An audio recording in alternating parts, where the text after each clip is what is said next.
News 18 prime का वक्त है। नमस्कार, मैं रविंद्र सिंह आपके साथ। और सबसे पहले बात पश्चिम बंगाल में भड़की हिंसा की खबर की करेंगे, जहां रामनवमी पर कोहराम मचने के बाद अब बंगाल बीजेपी अध्यक्ष ने गृह मंत्री अमित शाह को एक लेटर लिखा है। हिंसा की जांच कराने की मांग की गई है। हावड़ा में हिंसा के बाद 45 लोग अब तक गिरफ्तार किए जा चुके हैं। अमित शाह ने गवर्नर से बात की थी।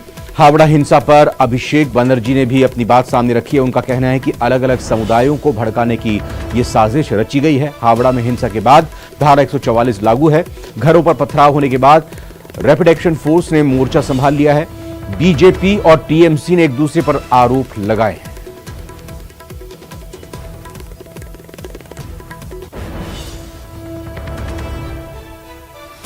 और वहीं हावड़ा में हुई हिंसा में पश्चिम बंगाल विधानसभा में विपक्ष के नेता सुवेंदु अधिकारी ने कहा है कि यहां बहुत खराब स्थिति है। देश में ऐसी स्थिति होना बहुत शर्म की बात है।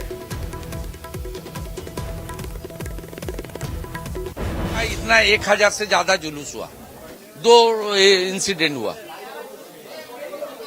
हम लोग तो कहां भी कोई इंसिडेंट नहीं किया, और दूसरा एरिया में हम लोग का कोई शिकायत भी नहीं है।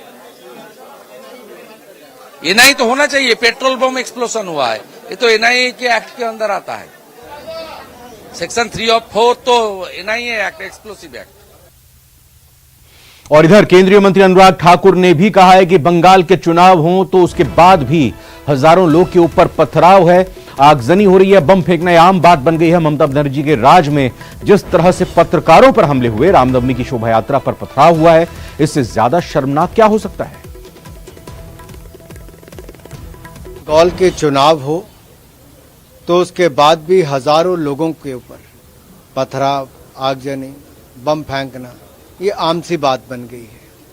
और ममता जी के राज में जिस तरह से पत्रकारों पर हमले हुए, शोभा यात्रा रामनवमी की निकालते हुए उन पर पथराव हुआ है, इससे ज्यादा शर्मनाक और क्या होगा कि अगर पत्रकारों को भी हिंसा का शिकार होना पड़ता है, लहूलुहान होना पड़ता है, और राज्य की सरकार मूक दर्शक बन के बैठी रहती है, आंखें बंद करके रखती है, तो उसकी जितनी निंदा की जाए उतनी कम है। और इधर रामनवमी के मौके पर पश्चिम बंगाल के हावड़ा में शोभा यात्रा निकालने के दौरान जो हिंसा हुई, उसके बाद भारी पुलिस बल तैनात किया गया है। मामले की जांच कर रहे पुलिस अधिकारी के मुताबिक हिंसा भड़काने के आरोप में 45 लोगों को अब तक गिरफ्तार किया गया है। इसके साथ ही पुलिस आगे की कार्रवाई भी कर रही है।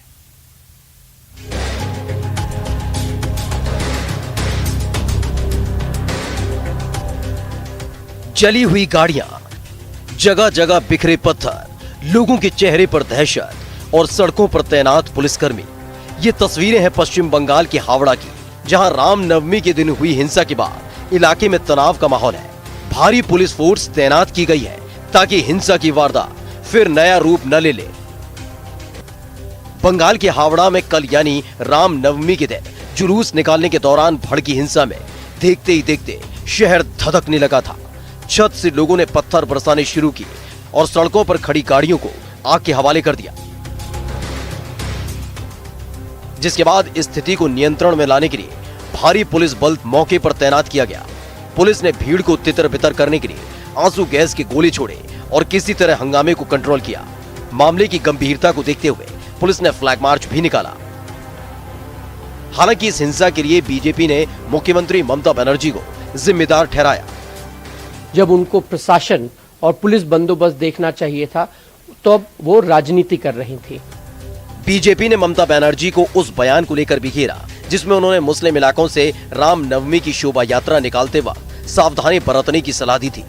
ये जो वो बात बोले, तभी हम लोगों को मालूम चल गया कि ये जो गोलमाल ये होने वाला है। वहीं सीएम ममता ने दावा किया कि शोभा यात्रा का रूट जानबूझकर बदल दिया गया। उन्होंने ऐसा करने वालों के खिलाफ सख्त कार्रवाई की बात कही। কোনো রকম এক্সকিউজ আমি শুনবো না। हालांकि हिंसा के बाद हावड़ा में सुरक्षा बढ़ा दी गई। इसके बाद हावड़ा के पुलिस कमिश्नर की मौजूदगी में पुलिस ने उस इलाके में मार्च किया ताकि फिर कोई हंगामा न हो। रामनवमी पर हुई हिंसा के बाद स्थिति भले ही कंट्रोल में आ गई है, लेकिन राजनीतिक गलियारों में इस पर चर्चा का बाजार गर्म है।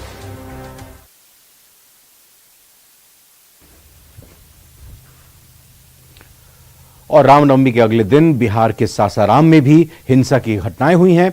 दो पक्ष के लोग आमने सामने आ गए, आगजनी और पत्थरबाजी हुई, जिसके बाद पूरे इलाके को पुलिस छावनी में तब्दील कर दिया गया। साथ ही धारा 144 लागू कर दी गई है। बिहार के सासाराम में बवाल, रामनवमी के बाद भड़की हिंसा, धारा 144 लागू। गुजरात से लेकर महाराष्ट्र और फिर बंगाल में रामनवमी पर जो हिंसा दिखी, उसकी आंच शुक्रवार को बिहार तक पहुंच गई। बिहार के सासाराम में दो समुदायों के बीच पथराव और आगजनी की घटना हुई। बम फोड़े गए और घरों को आग के हवाले कर दिया गया। हिंसा की घटनाएं नगर थाना क्षेत्र के शहजलालपीर इलाके की हैं। स्थानीय लोगों की माने तो जुलूस का समापन हो गया था। उसी दौरान कुछ लोगों ने पंडाल को आग के हवाले कर दिया। पंडाल में आग लगते ही माहौल खराब हो गया। देखते ही देखते दो पक्ष आमने सामने आ गए। हंगामा शुरू हो गया और उपद्रवियों ने कई वाहनों में तोड़फोड़ कर दी, दुकानों को आग के हवाले कर दिया। हालात की गंभीरता को देखते हुए तत्काल भारी संख्या में पुलिस मौके पर पहुंच गई। खुद डीएम और एसपी हालात को काबू करने में जुट गए और पूरे इलाके को छावनी में तब्दील कर दिया गया। एहतियातन इलाके में धारा 144 को लागू कर दिया गया है। नहीं, फायरिंग पुलिस की ओर से नहीं हुई है, लेकिन कुछ पत्थर वगैरह की आवाज आ रही थी। पत्थर चलाने पे दरवाजा पे पत्थर चल रहा था, आकर के हम लोग उसको कंट्रोल किए। सारे लोग हैं, अभी स्थिति पूरी तरह नियंत्रण में है और अब कहीं कोई ऐसी स्थिति नहीं है, अभी भयावह की स्थिति कोई नहीं है। राज सिंह ने कहा कि चाहे झारखंड हो या महाराष्ट्र, बंगाल हो या फिर कोई और राज्य, टुकड़े टुकड़े गैंग के लोगों की जुबान बंद हो जाती है। सर तन से जुदा होने का नारा कौन देता है? मुस्लिम देते हैं।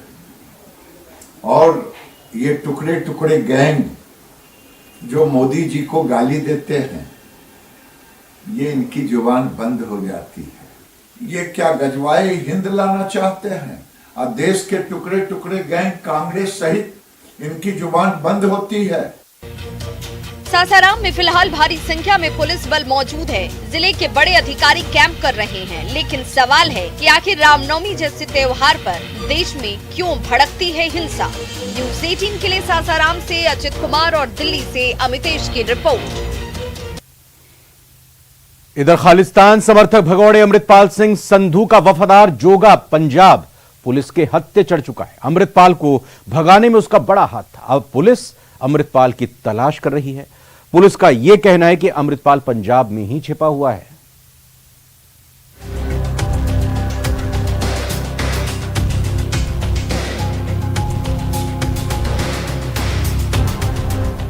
अमृतपाल का करीबी जोगा गिरफ्तार।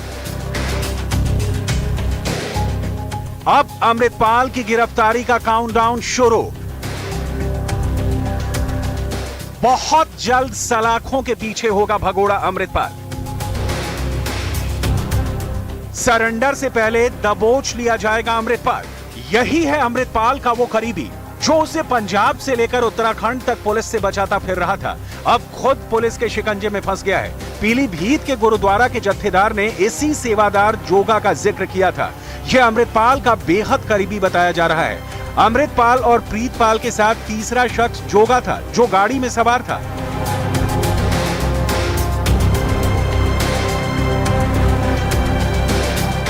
पंजाब से फरार होने में अमृतपाल ने जिस गाड़ी का इस्तेमाल किया था, वो कार पीलीभीत के अमरिया बड़ेपुरा स्थित गुरुद्वारा के जत्थेदार के नाम रजिस्टर्ड है। अपने एक बयान में गाड़ी का जिक्र करते हुए उन्होंने जोगा का नाम लिया है। वो गाड़ी मोनापुर डेरे पे थी 5-6 महीने से, और वो अपना सेवादार थे जोगा सिंह जी, उनके पास थी वो गाड़ी। पुलिस सूत्रों के मुताबिक अमृतपाल ने जोगा को कहा कि वो अपना मोबाइल फोन ऑन करे और फिर भागे।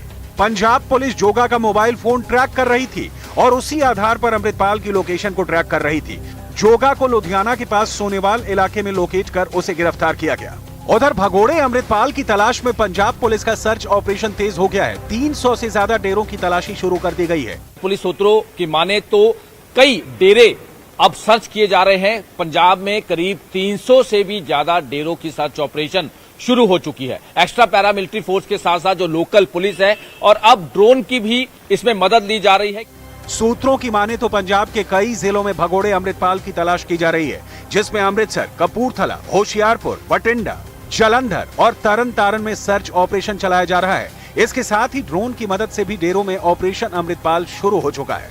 अमृतपाल के सरेंडर को लेकर एसजीपीसी के अध्यक्ष हरजिंदर सिंह धामी का क्या कहना है, आपको सुनवाते हैं। तो अमृतपाल की फैमिली से भी मिले थे और लीगल असिस्टेंस की बात है, क्या आप कोशिश करेंगे कि उनके परिवार के थ्रू आप अमृतपाल को मनाने की कोशिश करें कि वो सरेंडर कर दें? मैं उसके बारे में मैं कुछ भी नहीं बोलना चाहता, ना मैं पेरेंट्स को उनको मिला हूँ, ना मैं सरेंडर के बारे में। ये अमृतपाल की अपनी बात है, वो आप ही करेंगे। पूरे पंजाब में ऑपरेशन अमृतपाल चलाया जा रहा है। खासकर पाकिस्तान से सटे सीमावर्ती इलाकों में हाई अलर्ट जारी किया गया है। पंजाब पुलिस को शक है कि अमृतपाल इसी गाड़ी से भागा होगा। उसके जालंधर या होशियारपुर के ग्रामीण इलाकों में छिपने का शक है।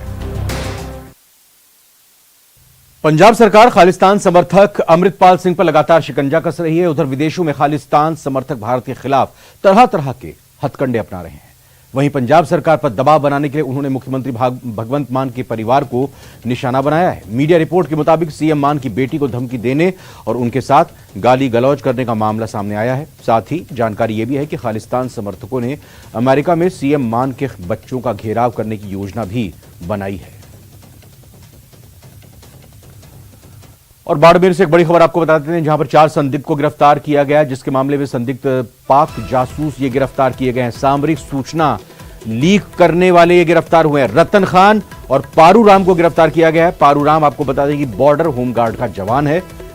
वहीं पिछले दिनों बाड़मेर से हिरासत में लिया गया था। पाकिस्तानी खुफिया एजेंसी ISI के लिए ये लोग काम करते थे, बताया जा रहा है। हनी ट्रैप सामरिक सूचना लीक के मामले में इन्हें गिरफ्तार किया गया है। और फिलहाल एक ब्रेक का वक्त है। ब्रेक के बाद आगे देखिए, राजस्थान में कल से 500 रुपए में मिलेगा सिलेंडर।